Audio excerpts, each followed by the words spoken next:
Hello and welcome back to DeVlog here at StrangeForms Festival. I'm here with Luke from Overhead The Albatross. Hello there, mate. How are you? Very good, very good. I've heard much about your band. You've just come back from China, I believe. Yes, we were over in China for Cannes Festival. Yes. About a couple of weeks ago now, so which was a very, very surreal experience. It looked it. Yeah, it was bizarre. Obviously, we had no idea what to expect at all. Yeah. Who knew China was so into post-rock? No, apparently it's like massive there, you know? Weirdly, since we found out that there's a WeChat group based around the band. Wow. So some of the members are in the WeChat group now, chatting to some of the Chinese fans and exchange. And they're super into the music, super want to know what the lyrics are about, and what the meaning behind the songs are, and they're really the hardcore fans, and they love autographs. They love a good autograph. Yes, yeah. I saw that when Din was sending me back photos, because I recently toured with Din, right? And they were sending me back photos like the queue. Yeah, the queue for autographs was mad. It's that's like something I used to see outside Forbidden Planet when someone from Buffy was there. Yeah. So how? I mean, because post rock in this country, it's pretty popular. I mean, we've got events like this, Arctangent, etc. Yeah. But see it translate to somewhere so far away must have been a trip. It was a real trip. I think the genre kind of likes to migrate around the world a bit and gets popular at different places at different times. Absolutely.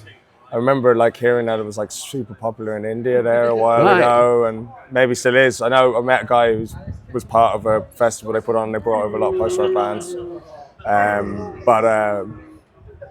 God Is an Astronaut obviously seems to be popular all over the place, and bands like that caliber. It was. I didn't know we would be as popular over there, but I thought that the genre would be kind of I don't know. There's a lot of people there anyway, you know. So surely someone's going to listen to it. Well, absolutely, mate, absolutely. So, how's your year been? Because this is your first time at StrangeForms, right? Yeah. StrangeForms. So. How's your year been? Because it's this year I've been hearing a lot about your band. Yeah, well, the album came out at the end of last year, and to be honest, when it came out, it was kind of I don't know. Whenever you release anything, any form of art, it can be sort of anticlimactic, you know, because it's out in the world, and then it's oh, that was it, you know. Yeah. But when we released it, we started getting some really nice reviews, really positive reviews about the album.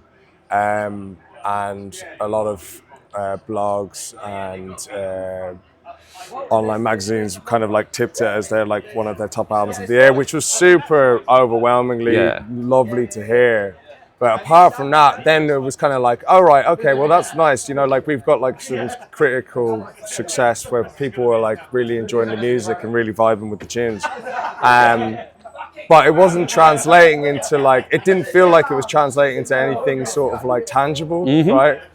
I remember in January we're kind of sitting there and I was okay, well, right, so that album's out. I suppose we better just start the next one then, and the process begins again. And then all of a sudden, the pod thing happened with two promoters, one pod. Yeah. With James and Gav. Yeah. Gav raving about the album, and then it just started to snowball a little bit. Yeah. And so suddenly, when we were playing lots of different gigs, New Noise from China got in contact, and it just kind of from feeling it wasn't going to do what we had hoped it would do, or we never thought it would do as well as it has, or gotten us to this place where we've got to meet so many amazing people, so many amazing bands, so many people are involved in the genre, so many die-hard, tireless working people in this industry. Stu and Kerry put on StrangeForms, just you know, it's almost a thank, it's a really draining hobby. Yeah. You know? Yeah. I suppose that's what any sort of kind of form of music is at the moment. Absolutely. But, so it's kind of snowballed, and it's been really great. The year's looking good. Met some more festivals, Arctangent, Damnation. Damnation's going to be a big that's going to be arena. Yeah. It's going to be it's lots of surreal experiences. Yeah, man. From playing small places we've only been to England twice before, or 3 times maybe. Played with God Is an Astronaut and I forget the name of the venue, but anyway, I'm rambling here like a madman. But the point is, it's just that it's been very pleasant. Yeah. Well, absolutely. It's the very definition of slow burn. Yes. Which is something I wish more bands knew about, because sometimes you do expect that big impact. Oh, everyone loves it, sort of thing. And then it's like, it can sometimes take a year and you end up in better heights than you would have been if it had been a quick flash in the pan. Yeah, you know, for sure. I mean, it's been a long process for us because we've been in a band for like 15 years. Yeah, of course. But it was never taken quite as seriously, I guess, as it has been now in the last couple of years. We went on a little hiatus for a few years, and then after COVID, which I think happened to a lot of bands, people like sort of reassessed what they were doing with their lives, and they were like reevaluating stuff, and we realized that music was such a massive part of our lives, and now that space, there was this vacuum that needed to be filled, so we decided to get back together and give it another shot. Yes, absolutely. And we had like some songs that we hadn't finished, so we got back together and we were working on them, and then it was like one moment where we were like, oh shit, this is actually getting really good. And it was all the life experience that we kind of had along the way, like lots of different things that happened. And a lot of those things that happened exist as themes in the album.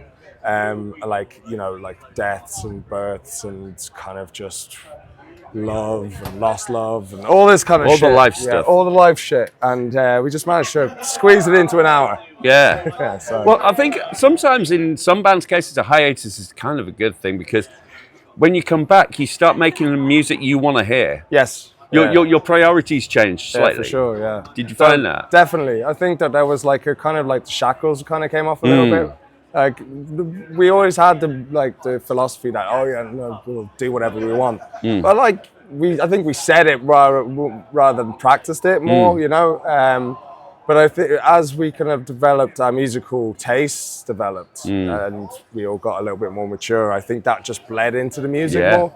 And now there's just like a lot of variety of stuff. You know, like we wrote some stuff in the Philippines because Dave, the piano player's wife and his family live over there, his kids, and we spent a month there writing. And like while we were there, we're like, fuck it, let's put on some like traditional Filipino instruments. And so like it was just kind of, it was whatever was going on at the time kind of made it into It's the kind album. of meant to be, isn't it? Yeah, it did. It felt a lot like that. Yeah. It felt a lot like that.